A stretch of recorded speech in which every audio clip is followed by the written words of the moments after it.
एक जगह पे खड़े हो जाए।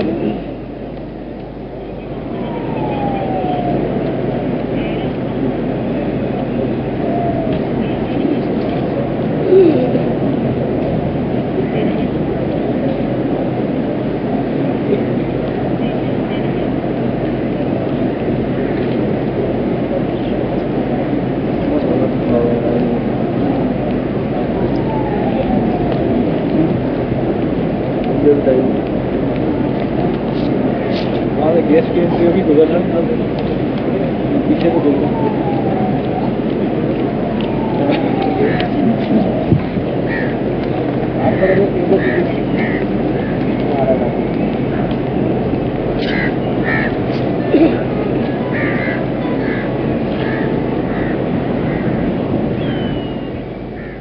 जी नाजरीन, इस वक्त आप मनाजिर देख रहे हैं मज़ार कायद से, जहां पर गार्ड्स की तब्दीली का इस वक्त तकरीब जारी है और पाकिस्तान मिलिट्री एकेडमी काकूल के चाको चौबंद दस्ता जो है वो गार्ड्स के फ़राइज़ संभालेगा।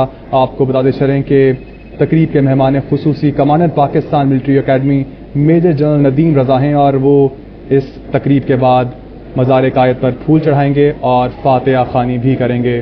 बाबाए कौम कायद आज़म मोहम्मद अली जना का 138वां यौम पैदाइश आज मुल्क भर में इंतहाई अकीदत और एहतराम के साथ मनाया जा रहा है। मसाजिद में बानी पाकिस्तान कायद आज़म मोहम्मद अली जना की रूह से ईसाल सवाब और मुल्क की तरक्की और खुशहाली के लिए खुसूसी दुआएं की गईं और मुल्क भर में तकरीबात का भी इनेकाद किया गया है। और इस वक्त आप तकरीब मुलाहिजा कर रहे हैं मज़ार कायद कराची से, जहां पर गार्ड्स की तब्दीली जारी है। और इस वक्त आपको बताते चलें कि पाकिस्तान मिलिट्री एकेडमी काकूल के चाको चौबंद दस्ता जो है वो गार्ड्स के फ़राइज़ संभालेगा।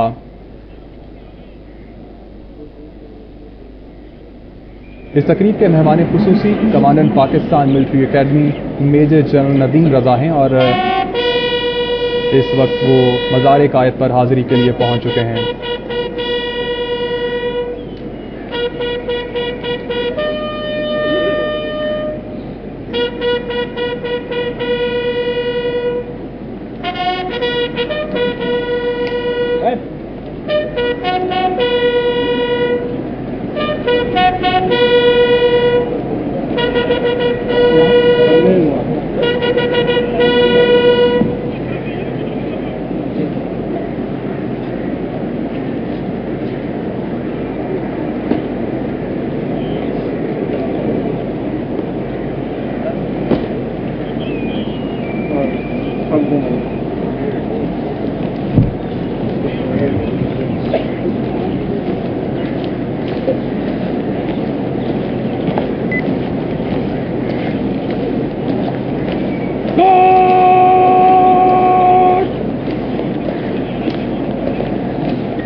मैडम वो है क्या देखिए नीचे मेरा क्या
थोड़ा सा ख्याल रखो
इस वक्त आप मनाजिर देख रहे हैं कराची से, जहां पर मज़ार कायद पर गार्ड्स की तब्दीली की तकरीब इस वक्त जारी है।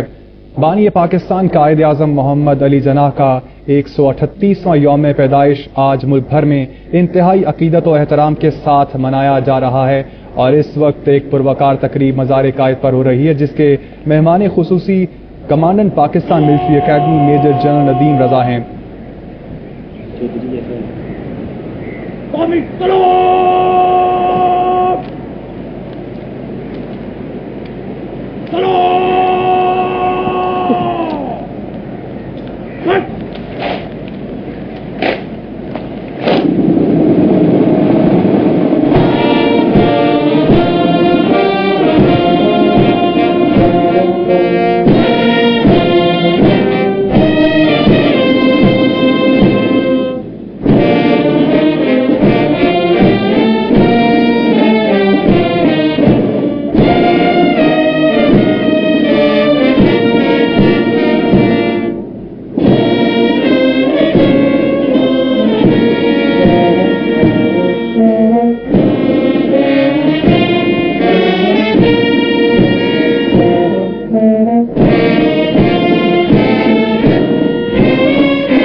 इस वक्त आप मनाजिर देख रहे हैं बराह रास्त कराची से, जहां पर मज़ार कायद पर गार्ड्स की तब्दीली की पुरवकार तकरीब जारी है और इस तकरीब के मेहमान खुसूसी commandant Pakistan military academy major general Nadeem Raza हैं। आपने परेड का मुआयना किया और उसके बाद सलामी पेश की गई और अब इस वक्त आप मज़ार पर जाएंगे और वहां पर हाजिरी देंगे और फूल चढ़ाने के बाद फातिहा खानी करेंगे। बाबा कौम कायद आज़म मोहम्मद अली जनाह का 138वां यौम पैदाइश आज मुल्क भर में इंतहाई अकीदत व एहतराम के साथ मनाया जा रहा है। मसाजिद में बानी पाकिस्तान कायद आज़म मोहम्मद अली जनाह की रूह के इसाले सवाब और मुल्क की तरक्की और खुशहाली के लिए खुसूसी दुआएं भी की गईं।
और अब वो इसका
देखिए, मुझे इस ख्याल से बहुत हमेशा मलाल होता है कि कायद-ए-आज़म को हमने समझा ही नहीं। पिछले 300 साल की पॉलिटिकल हिस्ट्री में मैं पूरी दयानतदारी से अर्ज करता हूं, इसमें जज्बात का कोई दखल नहीं। कायद-ए-आज़म से बड़ा कोई लीडर पैदा नहीं हुआ। अपने शख्सी औसाफ में देखिए, उन्होंने कभी कोई वादा नहीं तोड़ा, कभी खयानत नहीं की, कभी झूठ नहीं बोला, वो गीबत नहीं करते थे। इतनी आला अखलाकी औसाफ के वो आदमी हैं। इससे भी आगे बढ़कर कभी उन्होंने पॉपुलैरिटी के लिए एक इशारा भी नहीं दिया, एक जेस्चर भी नहीं दिया। वो मकबूलियत की भी परवाह नहीं करते थे। बेपनाह मुतवक्कल आदमी थे। सियासी बसीरत के बारे में कहा जाता है कि उनका हमसर ही कोई नहीं है। और कांग्रेस की लीडरशिप भी ये कहती थी कि ये वो शख्स है जिसे कभी खरीदा नहीं जा सकता। वो टेम्प्ट नहीं होते थे। बड़ा गैर मामूली फेथ के आदमी थे। और देखिए, तारीख में ऐसा कभी हुआ ही नहीं कि एक आदमी ने एक मुल्क बना दिया हो, एक कौम तश्कील दी हो, एक मुल्क बनाया हो, उसे आजादी बख्शी हो। तो कायद-ए-आज़म का जो तर्ज सियासत है, उसमें सबसे दयानत तो उसमें बुनियादी चीज है, और वफा और खुलूस उसमें बुनियादी चीज है। लेकिन वो आइन के बहुत गैर मामूली पासदार थे और ज़ाब्तों से जरा बराबर इनहराफ नहीं करते थे, ना अपने साथियों को करने देते थे। उन्होंने एक मॉडर्न मुस्लिम स्टेट का तस्वर दिया और गालबन वो जदीद सियासतदानों में इस लिहाज से बिल्कुल मुनफरद हैं कि एक तो उन्होंने सेकुलरिज्म की इस्तिलाह जो उस वक्त मुस्तमाल थी, एक दफा भी इस्तेमाल नहीं की। वो रवादार तो बहुत ज्यादा थे और अकलियतों के बारे में बड़े फिक्रमंद रहते थे। कराची में फसाद हुआ तो हिंदू खानदानों को खुद फोन करते रहे, बड़ी उनमें टॉलरेंस थी। लेकिन दूसरी तरफ वो इस बात पर पुख्ता यकीन रखते थे कि इस्लाम की जो बुनियादी अक़दार हैं उनसे इनहराफ करके हम अपना कौमी तशख़्ख़ुस बरकरार नहीं रख सकते। इस पर बहुत जोर उन्होंने दिया है, तासुबात से बालातर होने पे। वैल्यूज पे वो बहुत जोर देते थे। और वैल्यूज क्या है हम सब जानते हैं, सच बोलना, दयानतदारी, मुल्क से वफा, हमदर्दी बनी नौ इंसान की। तो एक बड़ा तवील मौजू है, लेकिन हमने कायद-ए-आज़म से कुछ सीखा नहीं। वाकया यह है कि हम कायद-ए-आज़म के रास्ते पे चले नहीं, और जिस दिन हम उनके रास्ते पे चलना शुरू कर देंगे वो इस मुल्क में एक इनकलाब अजीम का दिन होगा, ज़हनी और इल्मी तौर पर।